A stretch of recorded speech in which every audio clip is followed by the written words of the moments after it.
হাটাজারি মাছের কবরস্থানে পর্যন্ত ছবি লাগালেন।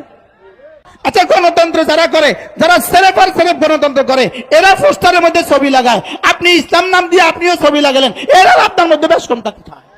ছবি লাগানো কোন ইসলাম কবে জায়েজ রাখছে? এই ছবি কোন মুফতি কবে বলেছে এই ছবি জায়েজ? এই ছবি কবে কোন মুফতি বলেছে জায়েজ? তো না জায়েজ তরিকা আপনি ইসলাম কায়েম করবেন কিভাবে? আপনি কিসের স্বপ্ন দেখছেন? আপনি কি স্বপ্ন দেখছেন? আপনি এত বড় ছবি লাগালেন কেন?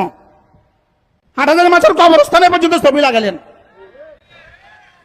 হাটাজারি কবরের পাশে পর্যন্ত গাছে আপনি ছবি লাগালেন। এত ছবির দরকারটা কি আপনার?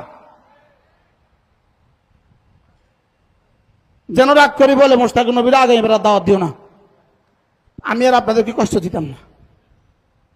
কি ভাই, কেন ছবি রাজনীতি শুরু করলেন? আপনারা ওদের মধ্যে পার্থক্য কোথায়? আপনারা ওদের মধ্যে পার্থক্য কোথায়? এই ছবি আপনাকে কি দিবে? ছবি আপনাকে কি দিছে? শুধু একটা মূর্তি উঠানো নিয়েই তো আন্দোলনে হাটাজারি মাছের ছাত্ররা জান দিছে। ব্রাহ্মণবাড়ি 11 জন শহীদ হলে একটা ছবি উঠানো নিয়েই তো। ওই ছবি যদি নিষিদ্ধ হইতে পারে, আপনারটা আমারটা জায়েজ হবে কেন? আপনারটা আমারটা জায়েজ হবে কেন? তাহলে এবার বুঝে থাকলে বলুন তো দেখি, ইন্নাহু তাগার মধ্যে কি কি আছে, কি কি নাই? হুজুর এখন সব আছে বলে না।